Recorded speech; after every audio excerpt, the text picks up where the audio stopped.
Good morning. അയ്യോ വേണ്ട, ഞാനൊരു ഓട്ടോ വിളിച്ച് ഈ കവർ ഒന്ന് ഫ്രണ്ടിൽ വെക്കാമോ?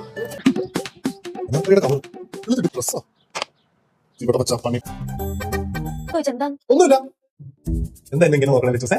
അവന്റെ പെരുമാറ്റത്തിന് എന്തോ ഒരു സ്പെല്ലിംഗ് മിസ്റ്റേക്ക്, എന്തോ ഒരു ഗിഫ്റ്റ് കൊടുക്കാൻ വെച്ചിട്ടുണ്ട്. അളയാൻ അത് ഒളിപ്പിച്ചു വെച്ച്.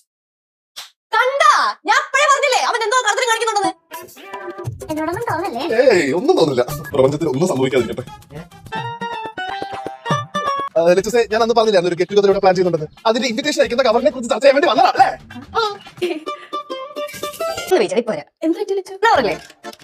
അതെ, ഇത് എന്ത് കവറാന്ന് എങ്ങനെ മനസ്സിലായി? രാവിലെ വണ്ടി കൊണ്ട് പോകുന്ന വഴിക്ക് ടീച്ചറിനെ കണ്ടു. ടീച്ചറിന് ഗിഫ്റ്റ് കൊടുത്തു. ടീച്ചറിന്റെ കയ്യിലുണ്ടായിരുന്ന കവർ നിന്റെ കയ്യിലായിപ്പോയി. അതല്ലേ? ഞാനേ എന്റെ ഭാര്യ, മനസ്സിലാവും. പിന്നെ നീ വിചാരിക്കുന്ന പോലെ ഞാൻ അത്ര വലിയ പ്രശ്നക്കാരിയൊന്നുമല്ല. കാര്യങ്ങളൊക്കെ പറഞ്ഞാ മനസ്സിലാവും. പക്ഷെ നീ പറയാം